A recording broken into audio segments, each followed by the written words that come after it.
안녕하세요. 이 시간에는 2014년도 3회차 기출문제 풀어보겠습니다.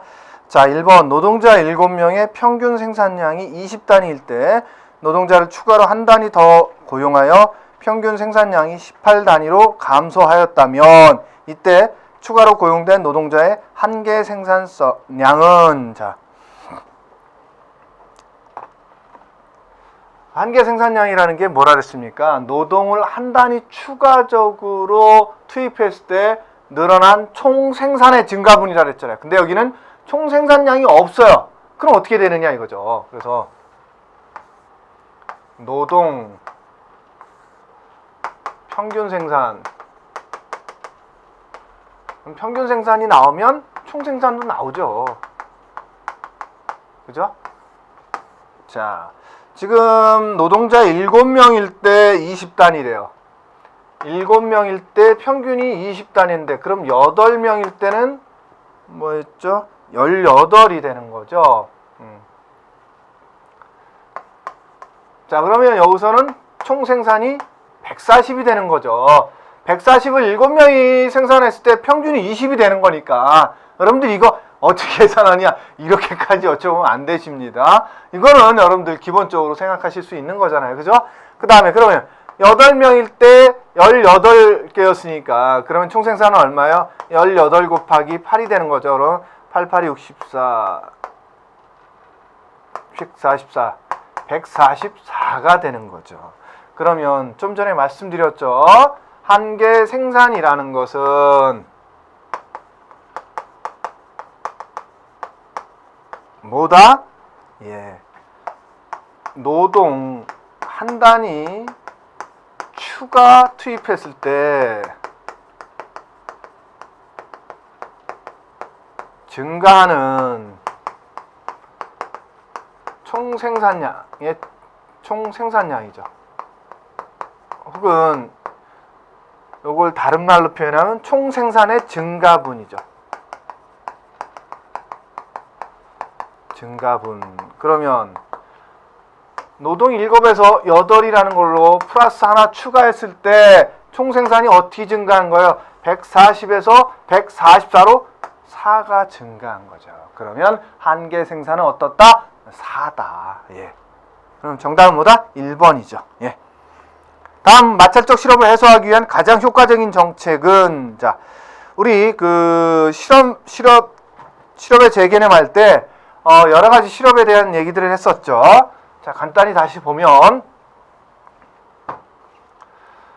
마찰적 실업, 그 다음에 경기적 실업, 그 다음에 구조적 실업, 그 다음에 계절적 실업에 대한 부분이 있었고 개념이 있었죠. 마찰적 실업이라는 것은 구인 구직 정보가 원활하게 유통되지 않음으로 해서 구인과 구직 정보가 마찰을 일으켜서 발생하는 거예요. 그러니까 그 구인 구직 정보를 원활하게, 그러니까 구직자 입장에서 본다면 내가 나에게 가장 적합한 일자리를 찾기 위해서 직업을 탐색하는 동안에 발생하는 실업이에요. 그죠?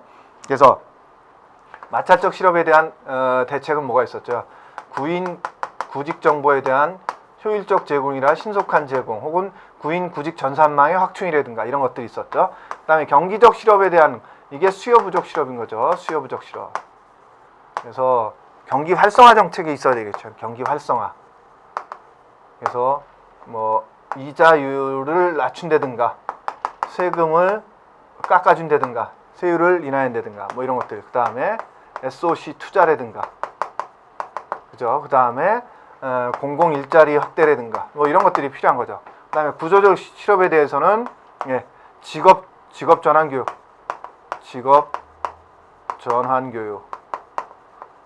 그 다음에 뭐 직업 능력 개발 교육, 이런 교육이 필요한 거고, 그 다음에 이주비를 지원해 주거나, 그죠? 이런 것들이 필요한 거죠.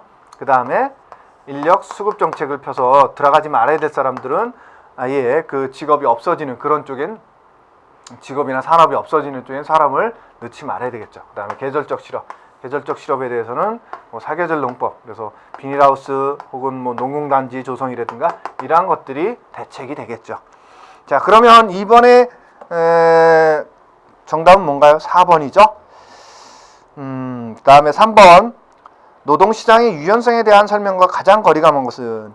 노동시장의 유연성이란 일반적으로 외부 환경 변화에 인적 자원이 신속하고 효율적으로 배분되는 노동시장의 능력을 지칭한다. 맞는 얘기고요.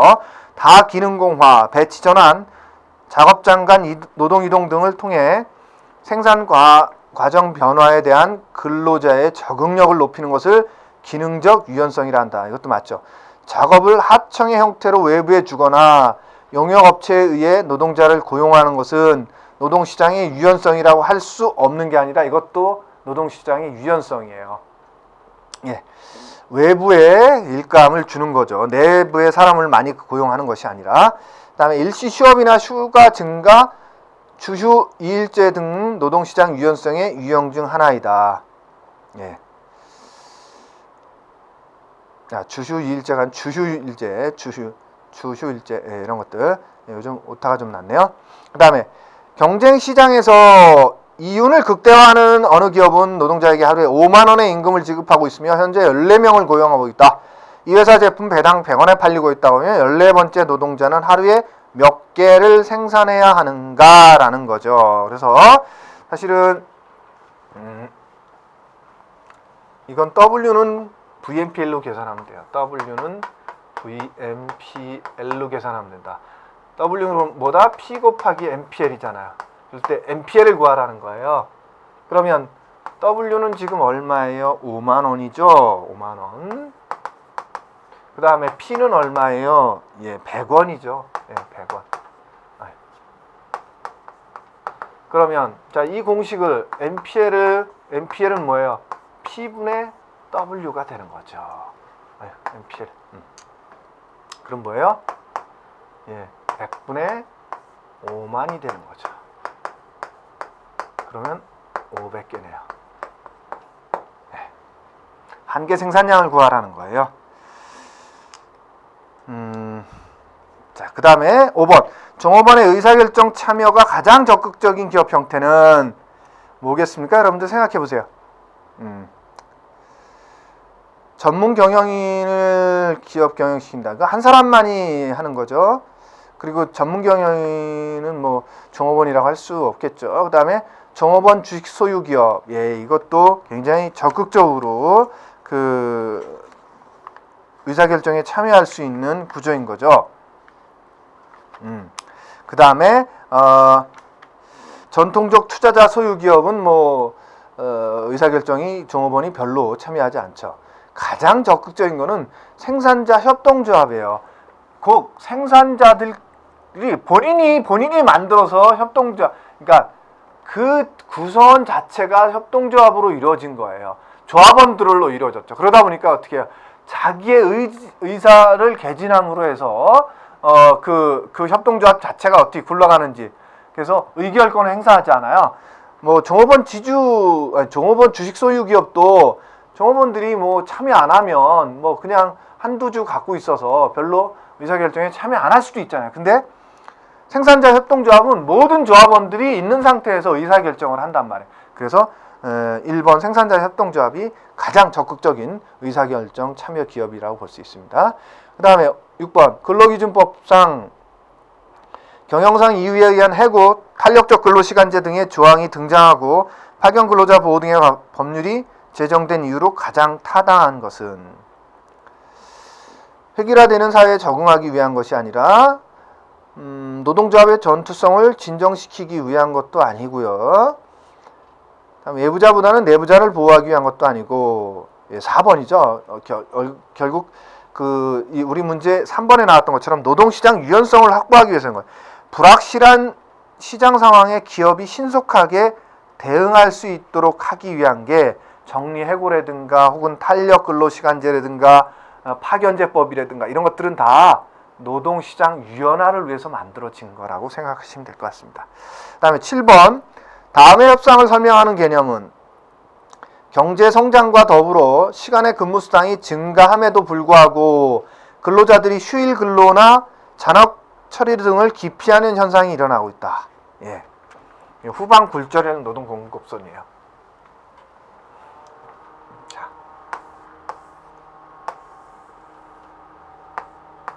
이게 임금이죠. 임금이 올라가도 그 다음에 노동량이죠. 임금이 올라가도 노동량을 늘리지 않고 오히려 줄이더라는 거죠. 왜 줄이냐? 어쨌든 여기서는 대체 효과가 나타나는 거고 여기서는 소득 효과가 나타나는데 세대별로 보면 주로 기성세대라고 부를 수 있는 한 50대 이후는 돈을 많이 준다 그러면 무조건 일을 해요. 가족들을 위해서 그거를 써야 되니까. 근데 요즘 젊은 분들은 어떠냐면 내가 조금 덜 벌어도 되니까 여가를 더 보내고 싶어요. 휴일날 쉬고 싶어요. 이런 경향이 크더라는 거죠. 그래서 그 얘기가 지금 이 얘기잖아요. 그러다 보니까 경제성장과 더불어 시간의 근무 수당이 증가함에도 불구하고 시간에 근무 안 하겠다라는 거죠. 난 집에 가서 그냥 쉴래. 돈 조금 덜 벌어도 되니까. 나 여가 좀 즐길래. 친구들 만나서 스트레스 좀 풀래. 뭐 이런 거잖아요. 그러다 보니까 오히려 임금 올라가도 상관없이 그냥 나는 노동 시간을 줄이겠다라는 거죠. 그게 후방 불전령 노동 공급 곡선으로 나타나고 있는 거죠. 예. 그 다음에 임금의 하방 경직성은 그거잖아요. 임금이라는 게 근속기간에 따라 계속 올라가야 되는데 계속 올라가는 게 아니라 밑으로 내려가려고 하면 굉장히 경직된다는 거죠. 예?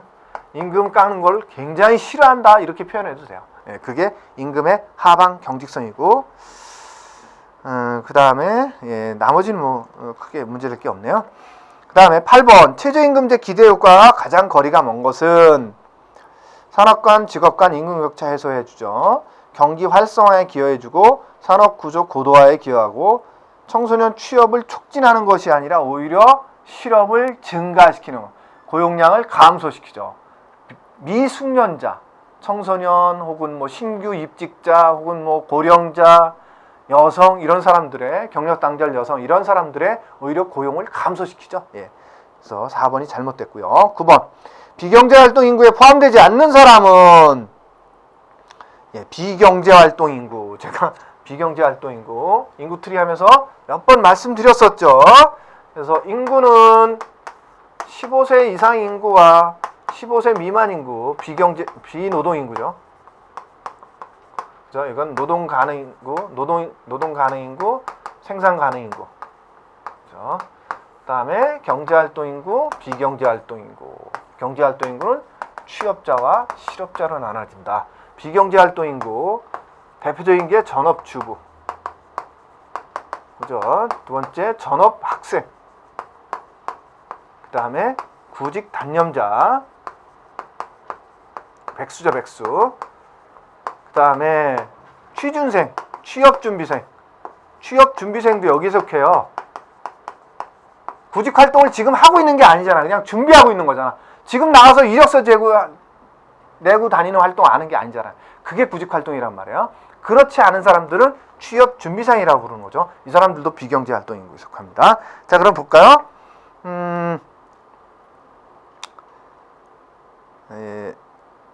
9번 첫 번째 일기불순이나 노동재해 등의 이로 일시휴직자는 어디에 속했던 거예요? 여기 속했죠. 임금근로자, 비임금근로자였어요. 비임금근로자는 뭐다? 자영업자, 무급가족종사자, 그죠? 그 다음에 일시휴직자가 여기 들어간다 그랬죠? 이 사람들은 뭐예요? 취업자고 경제활동인구에 속하는 거죠. 그죠? 네, 잘못됐네요. 그 다음에 2번 가사를 돕는 가정주부, 그 다음에 학생, 그 다음에 심신장애자. 예, 심신장애자도 여기 들어가요.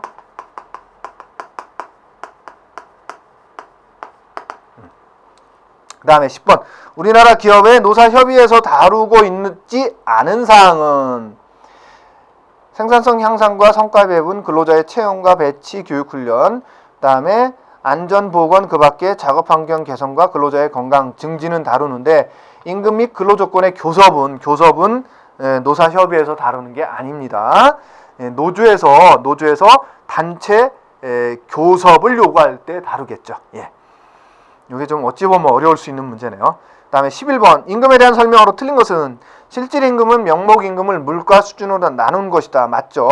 특별급여는 초과급여의 일부분이다. 예, 이거는 아닌 것 같고요. 기본급은 정액급에 속하고요. 월 일정액의 제수당은 정액급여에 포함된다. 예, 맞는 얘기죠. 그래서 초과급여는 정상근로 이외에 근무로 인해서 추가로 지급되는 급여를 얘기하는 거라서 연장근로수당이라든가 야간근로수당 이런 것들이지 여기서 얘기하는 것처럼 특별급여가 아니에요.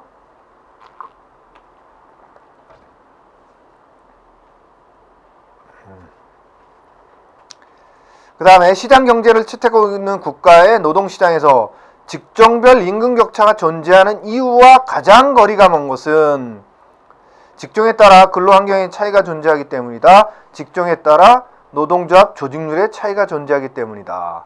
노동자들의 특정 직업에 대한 회피와 선호가 다르기 때문이다. 그렇죠. 1, 2, 4는 맞는데 직종 간 정보의 흐름이 원활하기 때문이다. 그건 아니죠. 어떤 직종은 정보가 원활하고 어떤 직종은 원활하지 않고 그런 건 아니잖아요. 그죠? 우리나라 전체 근로자가 다 국민 근로자뿐만 아니라 국민 전체가 정보 흐름이 원활하잖아요. 그죠? 어떤 특정한 직종에 원활한 건 아니다라는 거죠. 그 다음에 13번 단체 교섭에서 사용자의 교섭력에 관한 설명과 가장 거리가 먼 것은 기업의 재정 능력이 좋으면 사용자의 교섭력이 높아진다. 그렇죠. 예. 파업을 견딜 수 있을 정도로 재정 상태가 좋다. 그럼 내가 말 안 들을 테니까 니네들 파업하면 안 되네. 뭐 이럴 수도 있다는 거죠. 그다음에 사용자의 교섭력의 원천 중 하나는 직장 폐쇄를 할 수 있는 권리다. 그렇죠. 사용자는 쟁의 행위 기간 중 그 쟁의 행위로 중단된 업무를 원칙적으로 도급 또는 하도급을 줄 수 있는 게 아니라 없습니다. 사용자가 하도급 줄 수 있는 경우는요, 대체 근로자 쓸 수 있는 경우는요, 노조가 불법 쟁의 행위일 때만 해. 쟁의 행위를 할 때만 가능한 거예요. 그래서 일반적인 경우라면 사용자가 대체 근로 시킬 수 없습니다. 네, 여기 잘못됐네요. 그 다음에 비조합원이 조합원의 일을 대신할 수 있는 여지가 크다면 그만큼 사용자의 교섭력이 높아진다. 이거 당연한 얘기죠. 노동조합 니네 파업해 상관없어. 우리 비조합원들 데리고 갖고 뭐 일하지 뭐 이렇게 할 수도 있다라는 거죠. 기업에서 단기 노동 수요를 증가시키는 요인으로 가장 적합한 것은 상품 수요가 증가하면 노동 수요 증가하죠. 당연하죠. 이건 실업의 감소 이거는 아닌 것 같고요. 그 다음에 노동 생산성이 체감이 아니고 체증이어야 되겠죠. 그래야지 노동 수요를 늘리겠죠. 그 다음에 고용보험료의 인상 이것도 아니고 그래서 정답은 1번입니다. 여러분들 그냥 간단하게 생각해 보세요. 기업의 입장에서 상품을 만들어서 상품을 생산해서 그죠? 시장에 가서 내다 판단 말이야. 내다 파는데 이게 잘 팔린다. 그럼 어떻게 해? 반대로 생산량을 늘려야죠. 생산량 늘리기 위해서는 어떻게 해요? 고용량 증가시키는 거죠. 고용량 증가라는 건 뭐예요? 노동 수요를 증가시킨다라는 거예요. 노동 수요를. 네. 그 다음에 15번 사용자의 구인 활동에 관한 설명과 가장 거리가 먼 것은 사용자의 구인 활동이 뭐예요? 사용자 입장에서 사람을 뽑는 활동, 사람을 구하는 활동, 이게 구인 활동이죠. 사용자는 호황기의 채용 기준을 낮추고 불황기의 채용 기준을 높이는 것이 일반적이다. 이 당연한 얘기죠. 이 무슨 이해가 안 되는 분이 있을 것 같은데 호황기에는 너도 나도 사람들을 뽑을 거란 말이죠. 그러면 다른 기업에서도 사람들을 많이 뽑으니까 우리 기업에서 사람 뽑으려는데 채용 기준을 높이면 우리 기업에 사람들이 와야 하나요? 잘 안 오죠. 다른 기업에 다 갈 거 아니에요. 다른 기업에서 다 뽑는단 말이야. 굳이 여기 안 들어와도 돼. 그럼 뭐로 내가 여기 커트라인 높은데 여기 와서 입사하려고 들겠느냐 이거죠. 근데 불황기에는 어떻게 해냐? 불황기. 너도 나도 해고하기 바빠. 그러니까 어떻게 해요?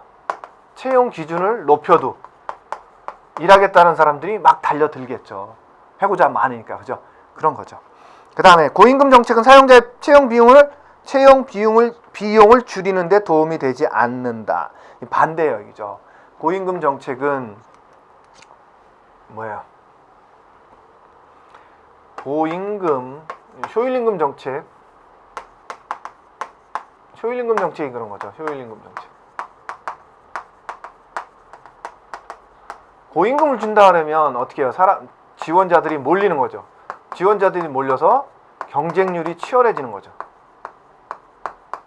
경쟁률이 굉장히 올라가면 기업의 입장에서는 어떤 거예요? 예, 양질의 인력을 채용할 수 있는 거죠. 그러면 양질의 인력을 채용하면 이 사람들이 와서 생산성을 높여주겠죠. 생산성을 높여주면 그러면 기업 이윤이 증대하는 거죠. 기업 이윤이 증대하면 기업의 입장에서는 지불 능력이 높아지는 거죠. 지불 능력이 높아지면 다시 고임금을 더 높여주는 거죠. 그런 기업의 근로자들은 그 기업을 떠나고 싶을까요? 안 떠나고 싶을까요? 안 떠나고 싶겠죠. 그러면 기업의 입장에서 자꾸 떠날 때는 사람을 계속 뽑아야 되기 때문에 채용 비용이 증가하지만 사람이 안 떠나면 어떻게 해요? 채용 비용이 적게 들어가는 거죠. 새로운 사람을 뽑아야 될 일이 별로 없어지니까. 그죠? 그래서 2번이 잘못됐고 3번은 사용자가 구직자의 생산성을 정확히 알고자 하면 할수록 채용 비용이 증가하죠. 그렇죠. 사람에 대해서 정확히 파악하려고 하면 할수록 그런 검정 방법들이 여러 가지를 써야 되겠죠. 그럼 어떻게 해요? 채용 비용이 증가하는 거죠. 그다음에 공석이 발생할 경우 내부 승진에 의해 필요한 사람을 고용하는 것이 기업 측의 위험 부담이 적다. 이게 당연한 얘기죠. 그건. 예. 알고 있는 사람을 데려다 쓰는 게 위험 부담이 적은 거죠. 그다음에 16번 노동조합이 임금에 미치는 영향 가운데 위협 효과에 관한 설명으로 가장 적합한 것은, 예, 이거 몇 번 설명드렸죠. 전 회차에서. 위협 효과는 뭐예요? 노동조합이 생김으로 해서 생기지 않은 회사의 사장이 위협을 받은 거예요. 아, 우리 회사에도 노동조합 생기면 임금 인상 요구하고 뭐 파업도 하고 막 여러 가지 요구할 텐데 그럼 굉장히 귀찮아질 거 아니야. 노동조합이 없는 게 나은데. 그러면 노동조합을 만들지 않게 하기 위해서 근로자들에게 임금을 올려주는 거예요. 불만이 없도록. 그럼 노동조합 만들지 마. 내가 알아서 임금 올려줄게. 뭐 이런 식으로 해서 임금을 올려주는 효과. 이게 위협 효과인 거죠. 그러면 정답은 뭐겠습니까? 2번인 거죠. 2번. 1번은 뭐예요? 파업의 위협으로 노동조합에 가입한 근로자의 임금이 상승하는 효과이다. 이건 아무 위협 효과하고는 상관없는 얘기고. 3번도 파업 중 대체 인력 사용의 위협으로 노동조합의 근로자 임금이 이것도 그렇고, 근로자를 대체 인력으로 사용하겠다는 이것도 그렇고. 맞는 얘기가 전혀 없고 2번만 정확한 얘기네요. 17번 A기업은 기업에 특화된 훈련을 더 많은 투자를 하고 B기업은 모든 기업들에 필요한 일반 훈련에 더 많은 투자를 하는 상태이다. A, B 기업이 생산하는 상품 수요가 감소한 경우 다음 중 해고 가능성이 높은 경우는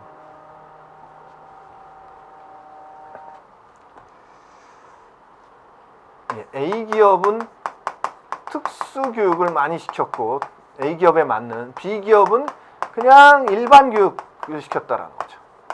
그럴 때 불경기가 닥쳐서 사람들을 내보내야 되는데, 그럴 때 A, B 기업 중 어떤 기업이 근로자들을 많이 해고하겠냐? 이 기업이죠. 이 기업은 다 내보내도 상관없어. 왜? 특별한 게 없어. 그냥 일반적인 교육밖에 안 시켰어. 나중에 다시 뽑으면 돼. 근데 A 기업은 뭐야? 우리 기업에서 필요한 그러한 특수한 교육만 시켰단 말이야.